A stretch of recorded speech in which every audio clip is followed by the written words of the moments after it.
Nobody expected 12-year-old Maya Chen to solve the engine problem that had grounded a billionaire's private jet for 3 weeks. Living in a modest apartment in Seattle's industrial district with her single mother, Maya was just a curious kid who spent her afternoons at her uncle's small aircraft repair shop. When tech billionaire Marcus Sterling's jet encountered a mysterious engine failure that stumped 40 Boeing engineers, a chance encounter would reveal an extraordinary mind that saw solutions where experts saw only impossibilities. This is the story of a young genius whose unconventional thinking and fearless curiosity would not only solve an impossible problem, but challenge everything the aviation industry thought it knew about innovation.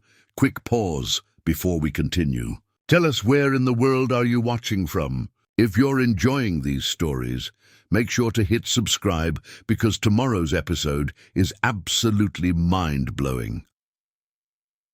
The afternoon sun cast long shadows across Chen's auto and aircraft repair, a weathered hangar on the outskirts of Seattle's industrial zone. The building had seen better days, its corrugated metal walls bearing the scars of decades serving small aircraft owners who couldn't afford the premium rates at major facilities. Inside, 12-year-old Maya Chen sat cross-legged on a rolling mechanic's stool, her dark hair pulled back in a practical ponytail, safety goggles pushed up on her forehead. Before her on the workbench lay a disassembled fuel injection system from a Cessna 172, its components arranged with meticulous precision. "Hand me the number 3 nozzle," called her Uncle David from beneath a Piper Cherokee's wing. His weathered hands worked methodically on a stubborn fuel line connection. Maya examined the array of parts, selected the correct component without hesitation, and delivered it to her uncle. "The spring tension looks uneven," she observed, peering at the mechanism. "That's probably why the owner was reporting inconsistent fuel flow." David glanced at his niece with familiar pride mixed with amazement. At 12, Maya possessed an intuitive understanding of mechanical systems that many of his trained mechanics lacked. "Good eye, kiddo. We'll replace it with the spare." Maya returned to her workbench, pulling out a worn notebook filled with detailed sketches and calculations. For the past 6 months, she had been documenting every repair job that came through her uncle's shop, not just copying what she saw, but analyzing why systems failed and how they could be improved. Her mother, Lin Chen, didn't entirely approve of these after-school hours spent in a greasy hangar. A nurse at Seattle General Hospital, Lin worked double shifts to support them both, harboring dreams of Maya attending a prestigious university, becoming a doctor or lawyer, something respectable and financially secure. But Maya lived for these afternoons among engines and blueprints, where problems had logical solutions and systems operated according to principles she could understand and master. "Maya, phone call!" David shouted from his office, a cluttered space that served as both headquarters and storage room. "It's your mom." Maya wiped her hands on a rag and picked up the grease-stained phone. "Hi, Mom." "Maya, I need you home by 6 today," Lynn said, her voice tired but firm. "We have parent-teacher conferences at 7, remember?" Maya's stomach sank. She had completely forgotten. "Mom, I'm sorry. I was working on the Cessna fuel system and lost track of time." "This is exactly what I'm worried about," Lynn replied, frustration evident. "Your teacher, Mrs. Patterson, says you're brilliant in math and science, but you barely participate in other subjects. And you spend all your free time in that hangar instead of with friends your own age." "I have friends," Maya protested weakly, though they both knew this wasn't entirely true. The few kids at school who tried to befriend her quickly lost interest when they discovered Maya would rather discuss propulsion systems than social media trends. "We'll talk about this tonight," Lynn said, softening slightly. "Just be home by 6, okay? And please shower before the conference. You smell like airplane fuel." After hanging up, Maya returned to her workbench, the joy she'd felt earlier now clouded by familiar guilt. She knew her mother sacrificed everything for her, worked exhausting hours to keep them housed and fed. The least Maya could do was show more interest in the conventional, path Lynn envisioned for her future, but sitting in classrooms discussing literature symbolism or memorizing historical dates felt like torture when her mind constantly drifted to mechanical problems and engineering challenges. The only subjects that captured her attention were mathematics and physics, where she consistently scored beyond her grade level. "Everything okay?" David asked, noticing her troubled expression. "Mom wants me to be more normal," Maya said quietly. "Make friends, care about regular kid stuff, not spend all my time here." David set down his tools and sat beside her. "Your mom loves you, Maya. She worries because your path isn't typical. But you know what?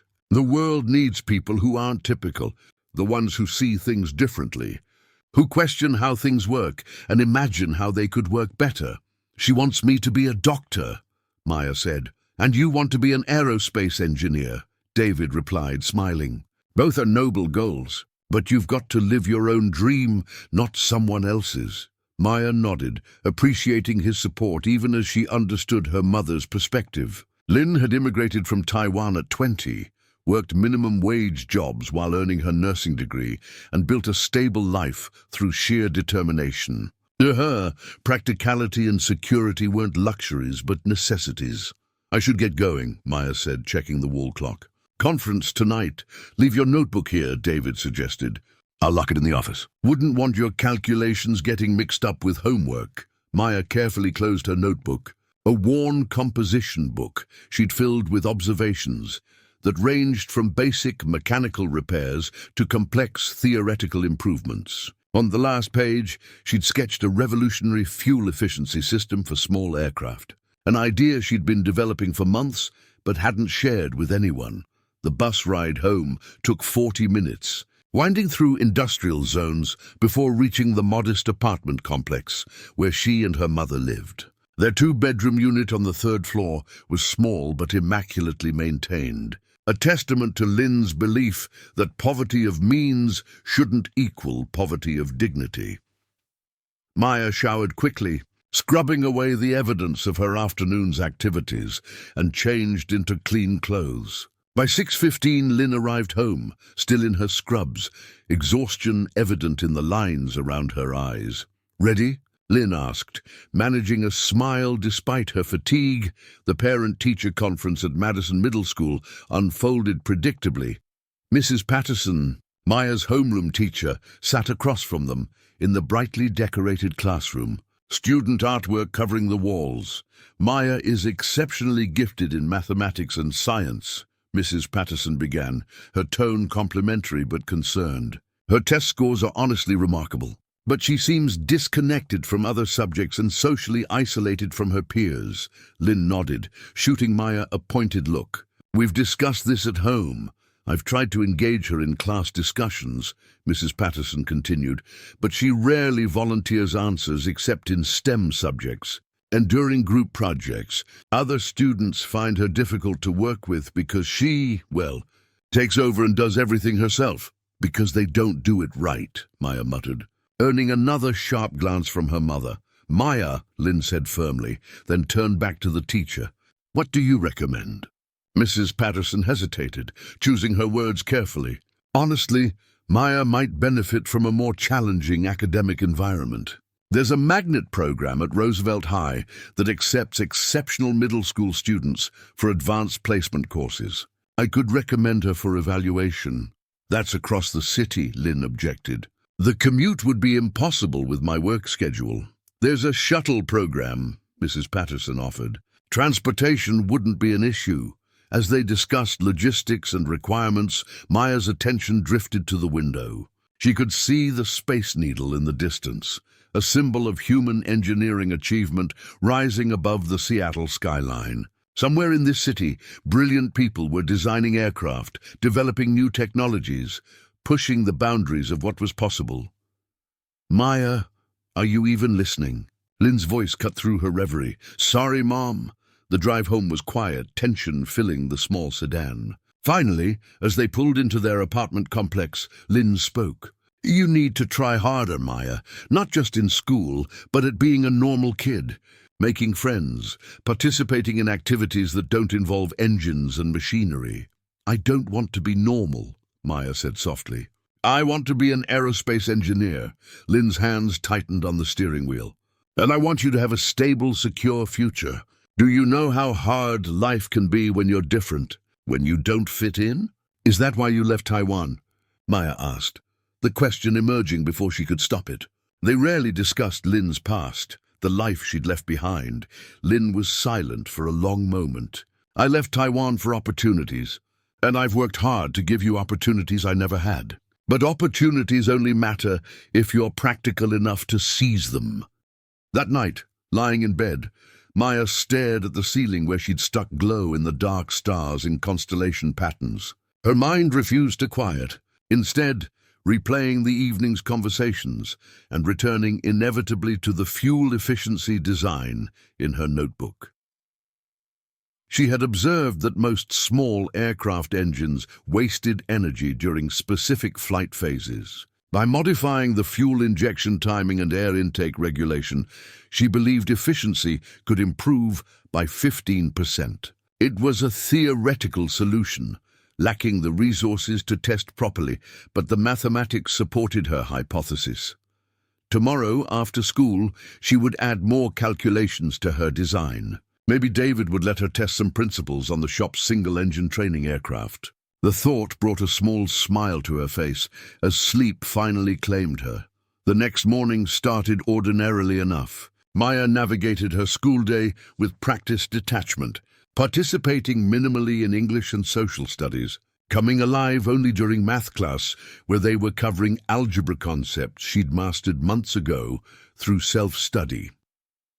At lunch, she sat alone in the cafeteria with a library book about jet propulsion systems, content in her solitude.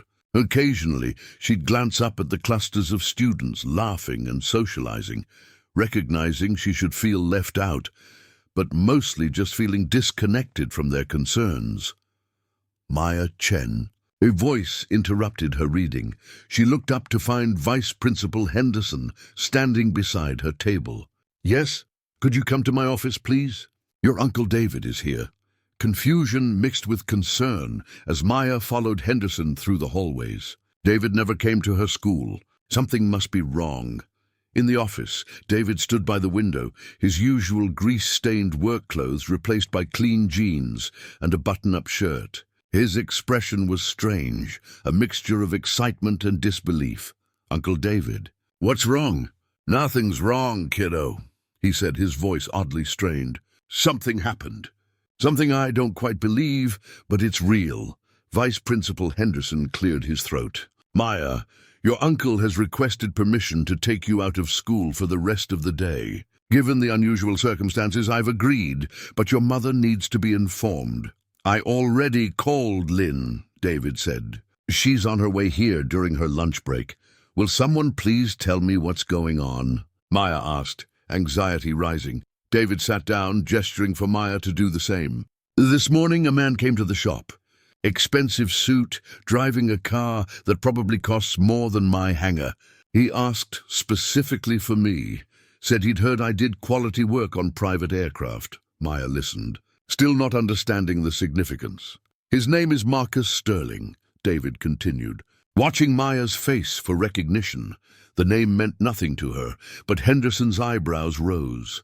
The tech billionaire. Sterling Technologies Marcus Sterling? David nodded. The same.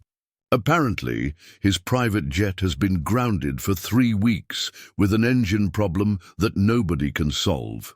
Boeing sent 40 engineers. 40. They've replaced components, run every diagnostic test imaginable, but the engine still fails during specific flight conditions. I don't understand, Maya said. What does this have to do with me?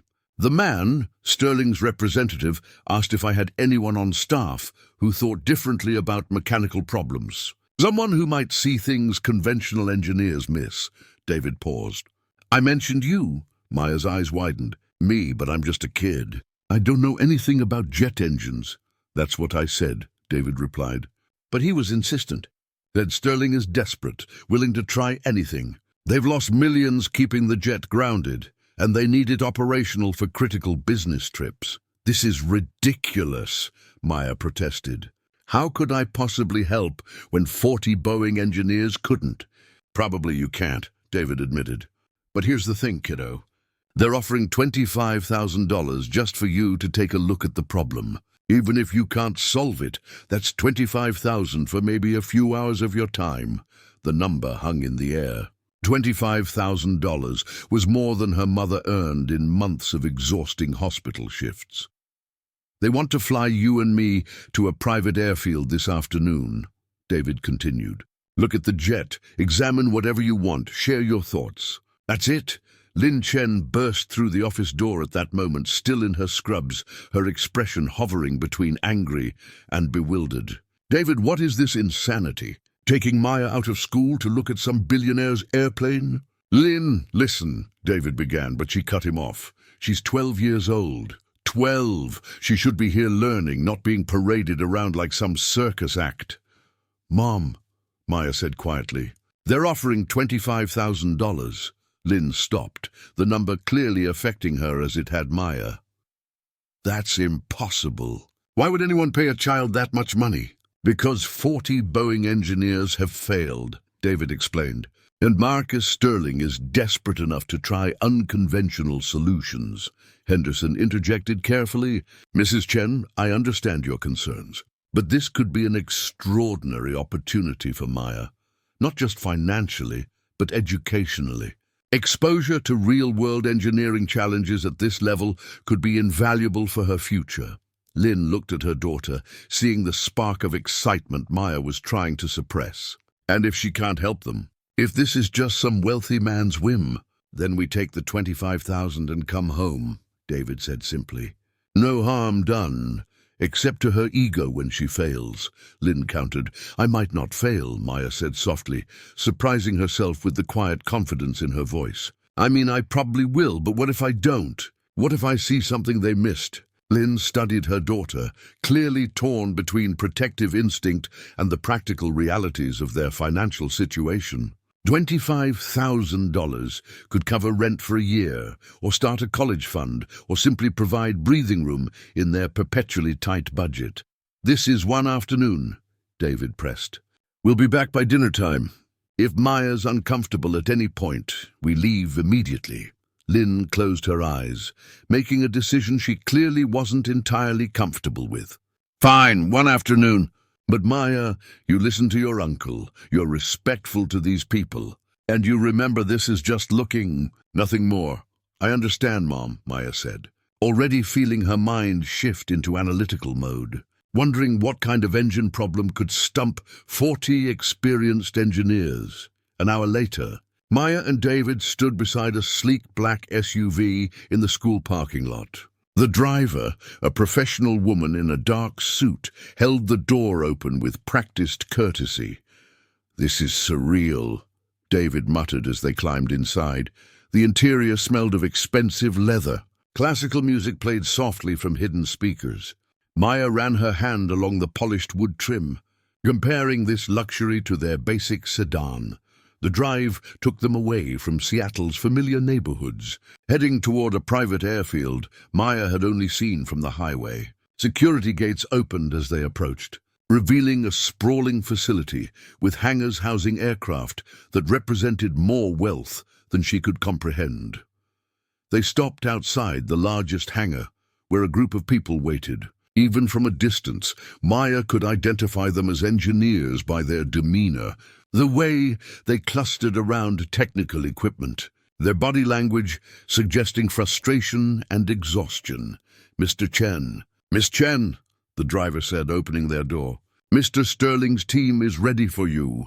Maya's stomach fluttered with nervousness as she stepped out. This was real. She was actually here, about to look at a billionaire's private jet, while seasoned engineers watched a 12-year-old girl, hoping she might somehow solve what they could not. A tall man in expensive casual attire approached, his salt and pepper hair perfectly styled, his smile professional but strained. David Chen, I'm Richard Torres, Mr. Sterling's Chief Operations Officer. Thank you for coming on such short notice. This is my niece Maya, David said, placing a reassuring hand on her shoulder. Torres studied Maya with barely concealed skepticism. Miss Chen, I understand you've spent time observing aircraft repairs. Yes, sir, Maya said, fighting to keep her voice steady. At my uncle's shop. Mostly small aircraft, single-engine planes. This is a Gulfstream G650, Torres said, gesturing toward the hangar. Substantially more complex. But we've reached a point where conventional approaches have failed, so Mr. Sterling is willing to explore alternative perspectives. They entered the hangar, and Maya's breath caught. The aircraft was magnificent, sleek white exterior gleaming under industrial lights, its size and elegance unlike anything she'd seen at her uncle's modest facility. Around the jet, engineers worked with sophisticated diagnostic equipment. The visible frustration on their faces suggested long hours, yielding no solutions. The problem, Torres began, leading them toward the aircraft, manifests during specific altitude transitions. The port engine experiences intermittent power fluctuations that our diagnostics can't explain. We've replaced the fuel system, examined every sensor, analyzed flight data repeatedly. Nothing shows anomalies, yet the problem persists. Maya listened intently, her mind already working through possibilities. May I see the engine? Torres nodded to a nearby engineer, who activated a maintenance platform that rose to engine level. Maya and David were fitted with safety equipment and led onto the platform. Up close, the jet engine was even more impressive, a marvel of precision engineering that represented decades of aerospace advancement. Maya felt simultaneously intimidated and fascinated. Can you tell me exactly when the fluctuations occur? She asked. A female engineer, name tag reading Dr. Sarah Mitchell, stepped forward. During ascent between 15,000 and 20,000 feet, and again during descent in the same altitude range. The fluctuations last between 30 and 90 seconds, then resolve completely.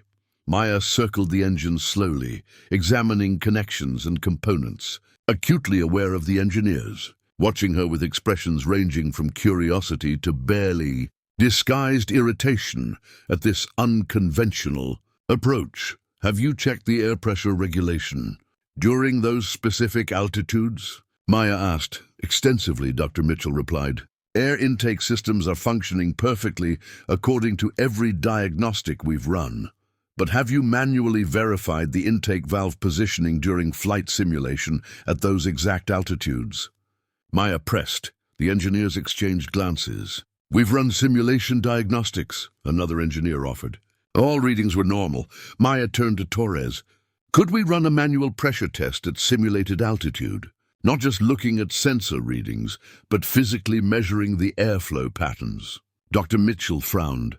That would require specialized equipment we don't have on site. And frankly, if our sensors aren't detecting issues, manual measurement would likely confirm the same, unless the sensors are calibrated for standard pressure variations, but missing micro fluctuations that become significant during specific altitude transitions. Maya suggested. The engineers fell silent, several exchanging uncertain looks. David watched his niece with growing amazement as she spoke with confidence that belied her age. That's an interesting theory, Dr. Mitchell admitted carefully. But even if true, how would micro-fluctuations cause the significant power issues we're experiencing? Maya looked at the engine again, her mind racing through principles she'd studied. Observations from her uncle's shop, and intuition developed through countless hours of mechanical problem-solving. Could I see the fuel injection system specifications? She asked. And the engine's power compensation algorithms during altitude transitions. Torres hesitated, clearly weighing the propriety of sharing technical details with a 12-year-old. Finally, he gestured to an engineer who pulled up complex schematics on a nearby tablet. Maya studied the information, her finger tracing connection points and system relationships. The engineers watched, some with open skepticism, others with growing curiosity at her focused intensity. Here, Maya said finally, pointing to a specific section of the schematic. The power compensation system is designed to maintain consistent thrust during pressure changes. But if micro-fluctuations are occurring faster than the sensors detect, the compensation could be overreacting, creating the power fluctuations you're experiencing. The system is designed with buffer parameters specifically to prevent that, Dr. Mitchell objected. For standard pressure variations, Maya agreed. But what if something in the intake design creates non-standard pressure patterns at those specific altitudes? The sensors wouldn't flag it, because individually, each fluctuation is within acceptable ranges. But the compensation system responds cumulatively, causing the power issues. A male engineer, older with grey hair, stepped forward. That would only be possible if there's a design flaw in the intake system itself. This engine has been in service for years without this problem, unless something changed, Maya said, thinking aloud. Was any maintenance performed on the air intake system recently? Even something minor? Torres pulled out his phone, scrolling through records. 3 weeks ago, before the problem started, we replaced intake filters as part of routine maintenance. Were they the same specifications as the original filters? Maya asked. Certified replacements, Torres confirmed. Boeing-approved parts. Maya turned back to the engine, studying the intake configuration. Could I see one of the replacement filters? An engineer retrieved a filter from a nearby maintenance cart. Maya examined it carefully, comparing it mentally to filters she'd seen at her uncle's shop. The density looks slightly different, she observed.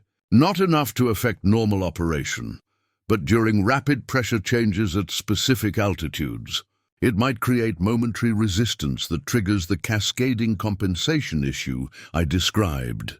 The engineers fell into discussion, some dismissing her theory, others reconsidering their assumptions. Dr. Mitchell pulled up additional schematics, her expression shifting from skeptical to thoughtful.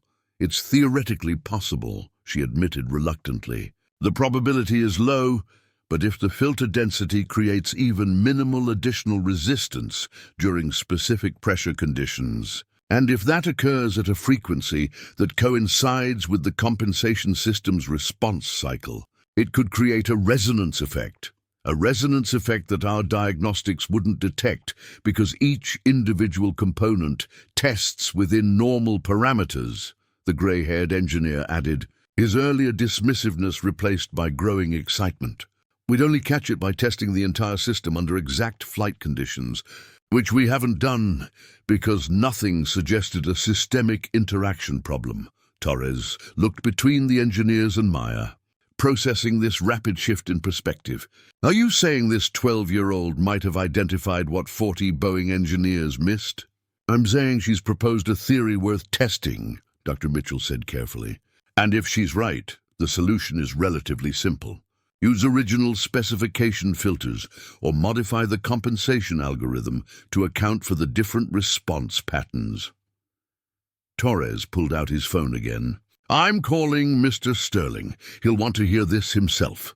As Torres stepped away to make the call, David approached Maya, pride evident on his face. Kiddo, I don't know what just happened, but I think you might have actually solved it. Maybe, Maya said, sudden nervousness replacing her analytical confidence. If I'm wrong, I just wasted all these people's time.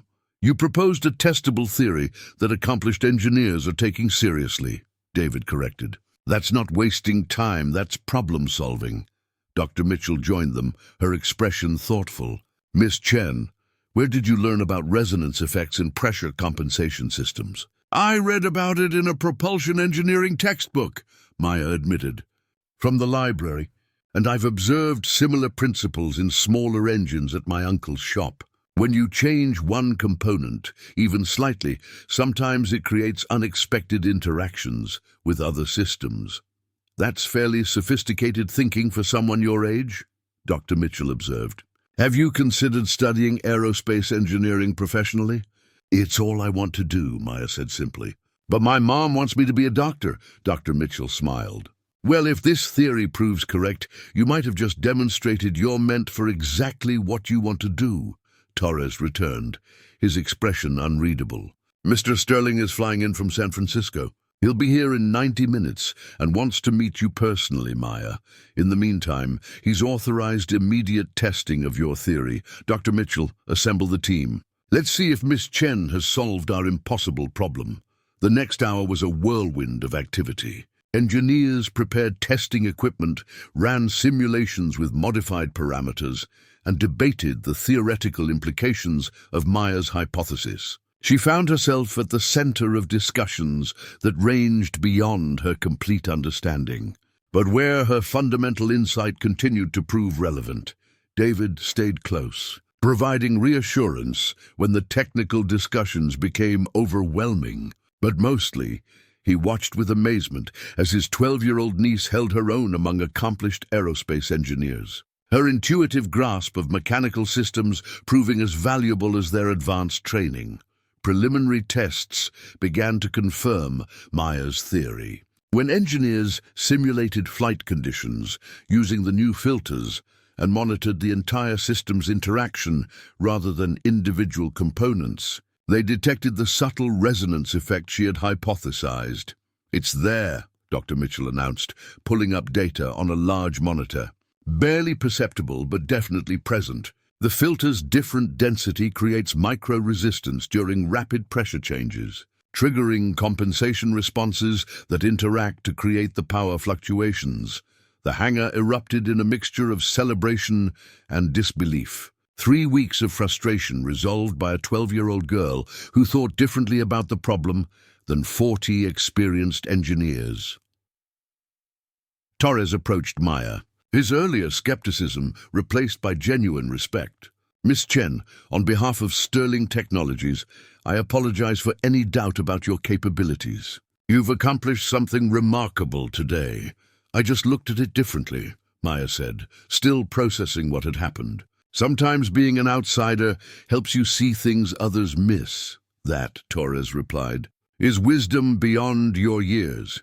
As the team prepared to implement the solution, either reverting to original specification filters or adjusting the compensation algorithm, a commotion at the hangar entrance announced a new arrival. Marcus Sterling himself strode in, a tall man in his mid-50s, with the confident bearing of someone accustomed to commanding attention. His sharp suit and decisive movements marked him as someone who didn't accept failure easily. "Where is she?" he asked, his voice carrying across the hangar. "Where's the girl who solved what my engineers couldn't?" Torres led him to where Maya stood with David, suddenly feeling very small and young beside this imposing figure. Sterling studied her with intense, intelligent eyes, then broke into a broad smile. "Maya Chen, I just flew here at 500 miles per hour to meet the 12-year-old who might have saved me millions of dollars and countless hours of frustration."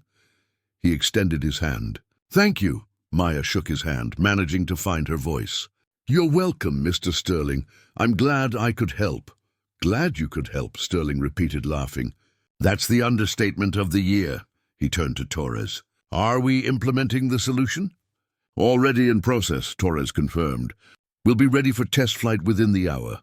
Sterling's expression grew serious as he turned back to Maya. "Miss Chen, I'd like to propose something. With your uncle's and mother's permission, of course. But first, let's see if your solution actually works." As the team finalized preparations for the test flight, Maya stood with her uncle, watching the controlled chaos of aerospace engineering in action. 24 hours ago, she'd been a lonely middle school student, disconnected from her peers, struggling to reconcile her passion with her mother's expectations. Now she stood in a private hangar, surrounded by accomplished engineers, implementing her solution to a problem that had stumped them for weeks. The surreal nature of the situation hadn't fully hit her yet, but she could feel something fundamental shifting in her understanding of what might be possible for her future.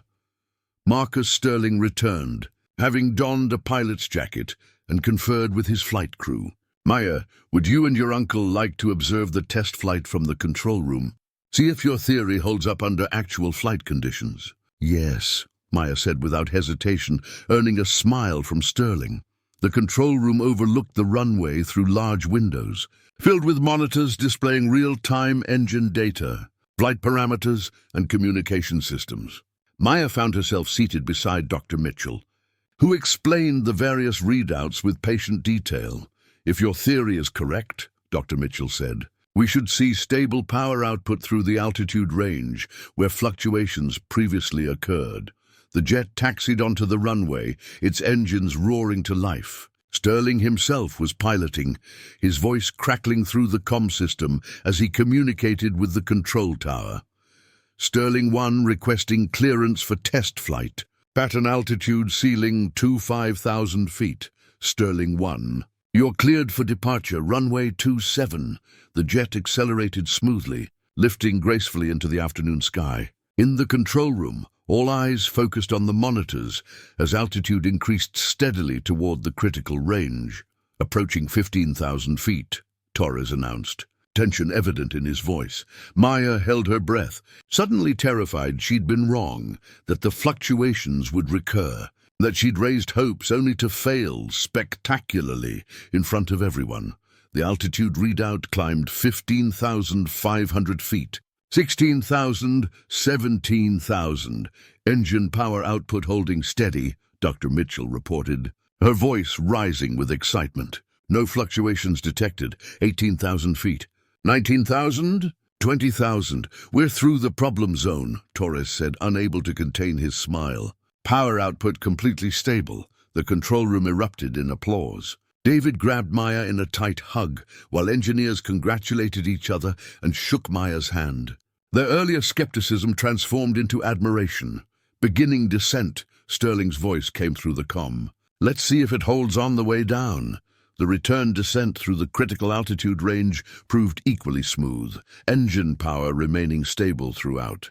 When the jet touched down and taxied back to the hangar, the test flight was declared a complete success. Sterling emerged from the aircraft, pulling off his jacket with visible relief. He strode directly to Maya, his expression a mixture of gratitude and something else. Calculation, perhaps, or recognition of opportunity. Miss Chen, he said, you've solved a problem that has cost me time, money, and considerable frustration. The $25,000 I promised is yours, of course. But I'd like to discuss something more significant. He gestured for Maya, David, and Torres to follow him to a quieter office space adjacent to the hangar. Once seated, Sterling leaned forward, his intense gaze fixed on Maya. How would you like to spend your summer learning from the best aerospace engineers in the world? Sterling Technologies has a partnership with MIT's Aerospace Department. We run an advanced research program each summer. You'd be by far the youngest participant, but after today, I think you've earned the right to be there. Maya's heart raced. MIT, but I'm only 12. I'm not even in high school yet, which makes what you accomplished today even more remarkable, Sterling replied. I believe in identifying exceptional talent early and providing opportunities for it to flourish. You clearly have a gift, Maya. The question is whether you and your family are willing to let that gift develop. David looked at his niece, seeing the wonder and fear warring in her expression. This is incredible, Maya, but it's got to be your decision. And your mother's. The program runs 8 weeks, Sterling continued. Full room and board provided, plus a substantial stipend. You'd work alongside graduate students and industry professionals on real aerospace challenges. And when you return, Sterling Technologies would sponsor your education through high school and university. Assuming you maintain appropriate standards, the offer was overwhelming, almost too perfect to be real. Maya's mind filled with possibilities and complications. Her mother's expectations, the financial security this could provide, the chance to learn from experts in the field she loved. I'd need to discuss this with my mum, Maya said finally. She has plans for my future that are very different from this. Sterling nodded, understanding. Of course. Torres will provide detailed information about the program. Take whatever time you need to decide. But Maya, his expression grew serious, talent like yours is rare. Don't let anyone, even with the best intentions, convince you to ignore what you're clearly meant to do. As they prepared to leave, Dr. Mitchell approached Maya once more.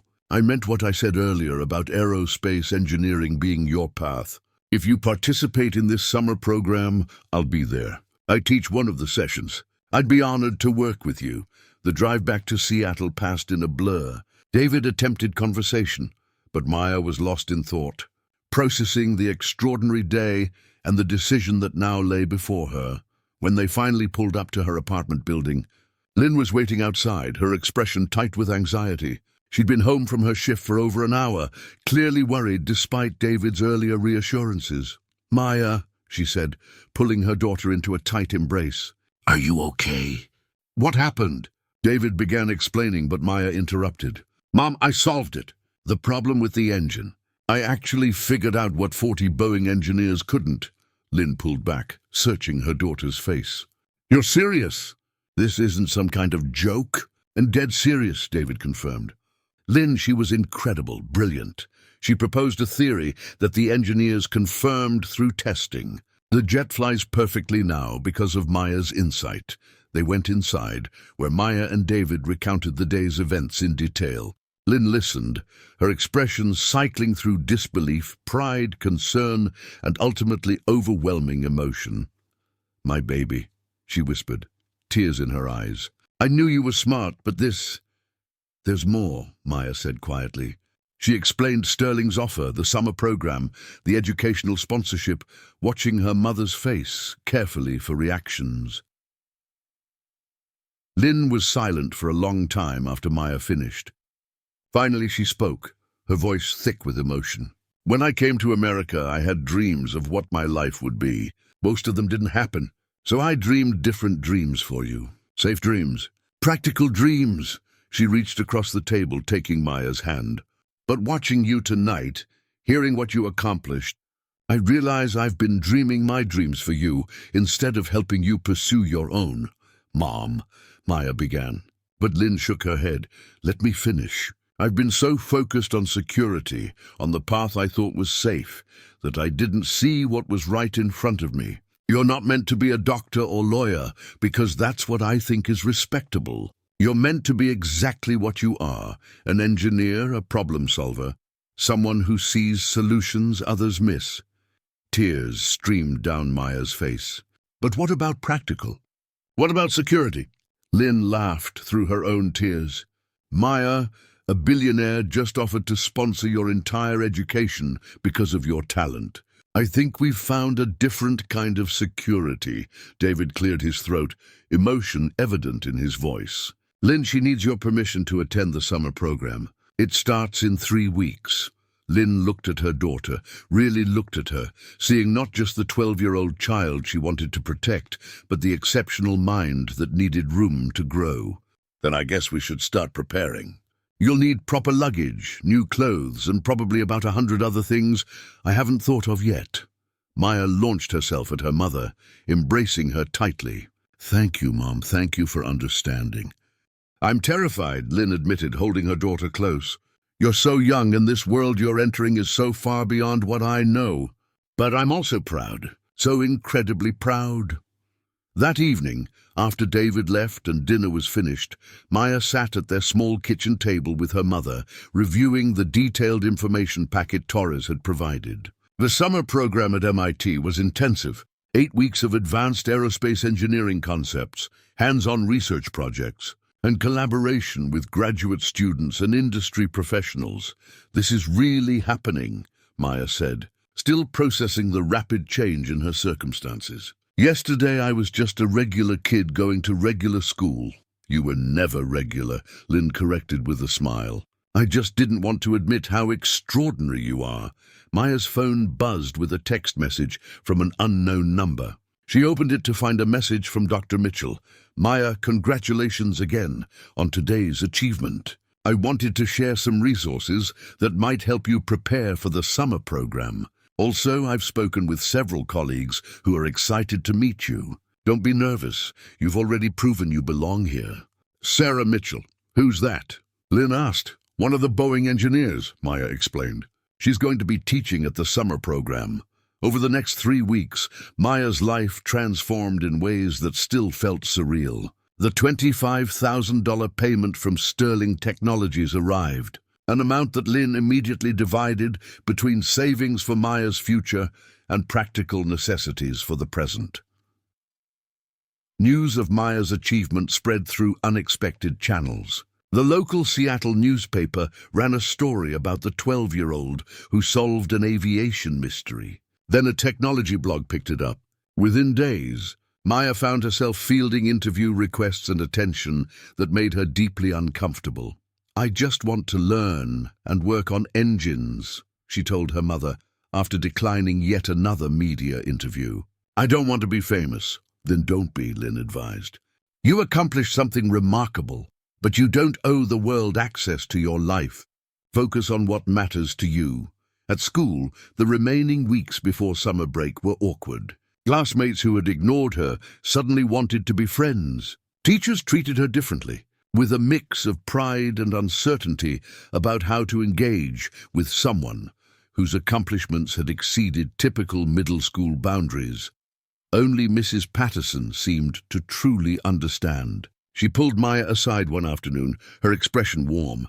"I've taught for 23 years, Maya. I've seen bright students, talented students, even exceptional students. But what you've accomplished is beyond anything in my experience. Don't let this attention change who you are at your core." "I won't," Maya promised. "I'm still just me. I just want to learn about aerospace engineering." "That simplicity of purpose," Mrs. Patterson replied, "is part of what makes you special. Hold on to it." The evening before Maya's departure for MIT, David hosted a small gathering at his hangar. A handful of mechanics who worked there, along with several small aircraft owners Maya had helped over the months, came to wish her well. Mrs. Yamamoto, whose Piper Cherokee Maya had helped repair, brought a card signed by members of the local Pilots Association. "You showed us that brilliance isn't about age or experience," she said, hugging Maya. "It's about how you see problems and pursue solutions. Make us proud." "I'll try," Maya said, feeling the weight of expectations settling on her young shoulders. David pulled her aside as the gathering wound down. "Kiddo, I need you to remember something. What you did with that jet engine, it wasn't luck. It was you seeing what others missed because you think differently. Don't let the fancy programs and accomplished people make you doubt that." "What if I was just lucky?" Maya asked, voicing the fear that had been growing as her departure approached. "What if I can't do it again?" "Then you'll learn from the experience and try something else," David replied. "But I don't think luck had anything to do with it. You've been observing, learning, and developing your understanding for years. You were ready for that moment because you'd prepared yourself, even without knowing you were preparing." That night, Lynn helped Maya pack her new suitcase, carefully folding clothes they'd purchased together. The shopping trip had been bittersweet for Lynn, proud of the reason behind it, but struggling with the reality that her daughter was leaving for 8 weeks. "I've never been away from you this long," Lynn said softly, placing a framed photo of them together in the suitcase. "I know you're growing up, that you need this opportunity, but I'm going to miss you terribly." "I'll miss you too, Mom," Maya replied, her own emotions threatening to overwhelm her. "But I'll call every day. And you can visit on family weekends," Lynn nodded, blinking back tears. "I've arranged my schedule so I won't miss a single one."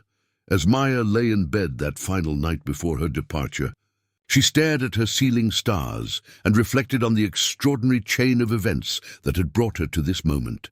A broken jet engine, a desperate billionaire, and her own unconventional perspective had opened doors she'd never imagined possible. Tomorrow she would board a plane to Boston, walk onto MIT's campus, and begin a summer program designed for students years older than her. The fear was real, the possibility of failure looming, but stronger than the fear was excitement, the anticipation of learning from the best minds in aerospace engineering, of being surrounded by people who shared her passion. Her phone buzzed one final time. Another message from Dr. Mitchell. "See you tomorrow, Maya. Your journey is just beginning, and I can't wait to see where it leads. Remember, you earned your place here. Never doubt that." Maya smiled in the darkness, feeling a sense of rightness settle over her. Whatever challenges awaited at MIT, whatever obstacles she'd face, she was ready. Not because she had all the answers, but because she'd proven to herself that her way of seeing problems had value. The morning arrived with clear skies, perfect flying weather, Lynn drove Maya to the airport, both of them quiet, processing the significance of this departure. At the terminal, they held each other tight, neither wanting to let go.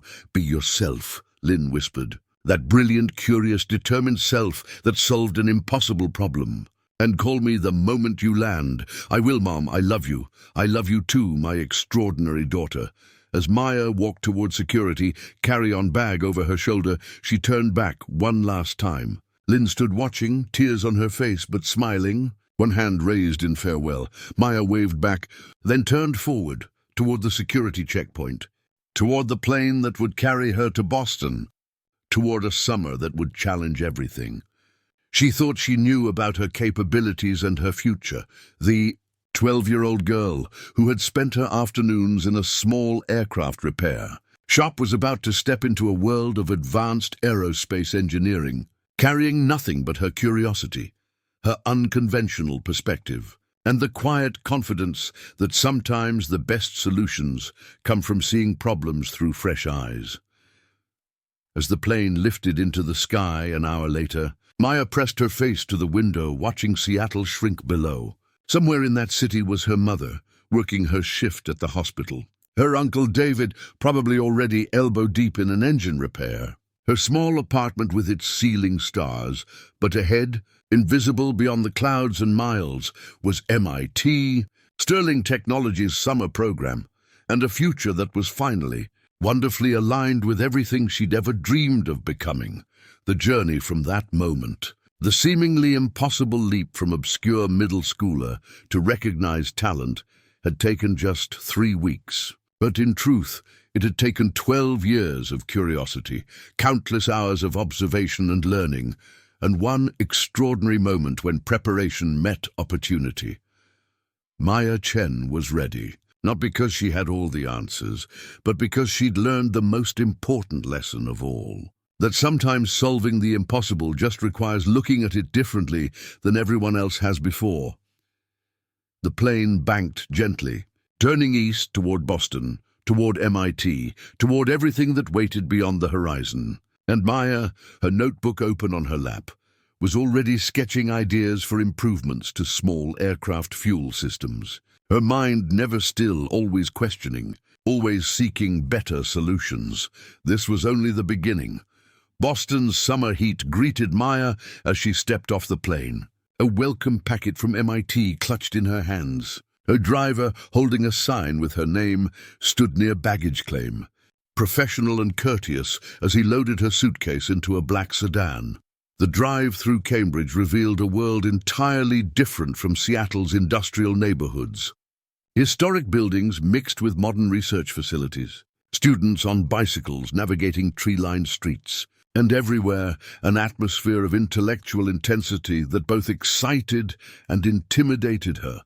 MIT's campus was magnificent. The aerospace engineering building rose before her, glass and steel housing laboratories where humanity's dreams of flight became reality. Maya felt simultaneously small and electrified standing before it. Dr. Sarah Mitchell waited in the lobby, her warm smile easing Maya's nervousness. "Welcome to MIT, Maya. Ready to begin?" The summer program housed 20 participants, most of them graduate students in their 20s. Maya's arrival caused immediate stir. Whispered conversations and curious stares, following her as Dr. Mitchell led her to the dormitory. Her roommate, Jennifer Park, a 23-year-old doctoral candidate, looked startled when Maya entered. "You're the 12-year-old. "Seriously?" "Seriously," Maya confirmed, setting down her suitcase. Jennifer's skepticism was transparent. "No offense, kid, but this program is intense. We're working on actual research projects for Sterling Technologies." "It's not summer camp." "I know," Maya said quietly. "I'll try not to get in your way." The first week proved Jennifer's warning accurate. The coursework was brutally challenging, covering advanced concepts that assumed undergraduate engineering knowledge Maya hadn't yet acquired. Lectures moved at lightning pace, discussions referenced theories and principles beyond her current understanding. She spent every evening in the library, frantically studying background material, trying to fill the gaps in her knowledge. Her phone calls with Lynn grew shorter, Maya too exhausted and overwhelmed to share much beyond basic reassurances. "Maybe I don't belong here," she admitted to her mother one night, tears threatening. "Everyone else knows so much more than me. Did they solve the jet engine problem?" Lynn asked gently. "Or did you?" The reminder helped, but only slightly. Solving one problem didn't mean she belonged among graduate students and industry professionals. The second week brought project assignments. Students were divided into teams to tackle real engineering challenges Sterling Technologies faced. Maya found herself grouped with Jennifer and two other doctoral candidates, Marcus and Devi. Their project involved improving fuel efficiency in Sterling's prototype electric aircraft. The team dynamic was immediately problematic. "Look, Maya," Marcus said during their first meeting, his tone patronizing. "We appreciate you're smart for your age, but this requires advanced knowledge you don't have. Why don't you observe and maybe help with basic calculations?" Maya nodded, accepting the role they'd assigned her. She spent sessions listening as they debated approaches, proposed solutions, and worked through complex mathematics. They were undeniably brilliant, their knowledge vast and sophisticated. But as days passed, Maya noticed something. They were so focused on advanced theoretical solutions that they overlooked simpler possibilities. Their approaches, while mathematically elegant, often required technologies or materials that didn't yet exist or were prohibitively expensive. During their third week, as the team struggled with a particularly stubborn efficiency problem, Maya ventured a suggestion. What if instead of redesigning the entire power distribution system, we modified the battery configuration to reduce energy loss during transfer? Marcus barely glanced at her notes. "That's too simple. The efficiency gains would be minimal, but the implementation cost would also be minimal," Maya pressed. "And sometimes multiple small improvements add up to significant overall gains." "We're not looking for simple," Jennifer said, not unkindly. "Sterling wants innovative solutions, not basic modifications." Maya fell silent, but that evening she couldn't let go of her idea. She ran calculations in her notebook, modeling the battery configuration changes and their potential impact. The math supported her hypothesis. It wasn't revolutionary, but it was practical and achievable. The next morning, she arrived early at the laboratory and built a small-scale model demonstrating her concept. When the team arrived, she had data showing a 7% efficiency improvement with the modified battery configuration. Devi examined her model, surprise evident on his face. "This actually works. The gains aren't huge, but they're real and implementable with existing technology." Marcus studied the data reluctantly. 7% isn't the breakthrough we were aiming for." "No," Dr. Mitchell's voice interrupted from the doorway. She'd been observing silently. "But it's a practical solution that could be implemented immediately while you continue pursuing breakthrough innovations. Sometimes the best engineering is about recognizing that progress comes in incremental steps, not just revolutionary leaps." She turned to Maya. "Well done. This demonstrates exactly the kind of practical problem-solving Sterling values." The team's dynamic shifted after that. They didn't suddenly treat Maya as an equal, but they started listening when she spoke, considering her perspectives alongside their more advanced theoretical approaches. By the program's midpoint, their project had evolved into a hybrid strategy, combining Maya's practical modifications with the team's more ambitious innovations. The result was stronger than either approach alone would have produced. Family weekend arrived in the 6th week. Lynn flew to Boston, and their reunion was emotional, both having underestimated how much they'd miss each other. "You look different," Lynn observed as they walked through campus. "More confident. I still don't know as much as everyone else," Maya admitted. "But I'm learning that different kinds of knowledge have value. They know more theory, but I see practical applications they sometimes miss." That evening, Sterling Technologies hosted a presentation where each team showcased their progress. Maya's team presented their hybrid efficiency solution, and Marcus, to his credit, made sure to highlight Maya's contributions. Marcus Sterling himself attended, sitting in the front row alongside Dr. Mitchell and other program faculty. When the presentations concluded, he approached Maya's team. "Impressive work," he said, then looked directly at Maya. "Miss Chen, I'm particularly interested in your battery configuration modifications. That's exactly the kind of implementable innovation we need." He paused, then addressed all the students. "I started this program to identify talent that thinks differently. Some of you will go on to design revolutionary technologies. Others will find ways to make existing systems work better. Both are equally valuable. Don't ever believe that practical innovation is less important than theoretical breakthroughs." The final 2 weeks flew past in a blur of intensive work, final presentations, and bittersweet farewells. Maya had formed genuine friendships with several students, including Jennifer, who admitted on their last night together that she'd initially doubted Maya's place in the program. "You proved me wrong," Jennifer said. "Not by knowing everything we know, but by bringing a perspective we needed. That's the real lesson here. Expertise comes in different forms." On the flight back to Seattle, Maya reflected on her 8 weeks at MIT. She hadn't become an expert in aerospace engineering. She hadn't suddenly acquired years of advanced knowledge. But she'd learned something perhaps more important, that her way of seeing problems had legitimate value, even among people far more educated and experienced. Lynn picked her up at the airport, and their embrace lasted long minutes. "Welcome home, sweetheart." "I missed you so much." "I missed you too, Mom." As they drove back through familiar Seattle streets, Maya felt a deep sense of contentment. The summer had been challenging, often overwhelming, but ultimately transformative. She'd proven to herself that she belonged in aerospace engineering, not despite her youth and limited formal training, but because her unique perspective offered something valuable. "What happens now?" Lynn asked. "School starts in 2 weeks. "School," Maya agreed. "And I keep learning. Dr. Mitchell gave me a reading list. Sterling Technologies wants me to participate in their winter program too, if I want to." "Do you want to?" Maya considered the question. The summer had been exhausting, pushing her far beyond her comfort zone. But it had also been exhilarating, surrounding her with people who shared her passion and challenged her to grow. "Yes," she said finally. "I want to keep learning, keep growing, but I also want to be 12 sometimes. Spend time with you and Uncle David, maybe even make some friends my own age."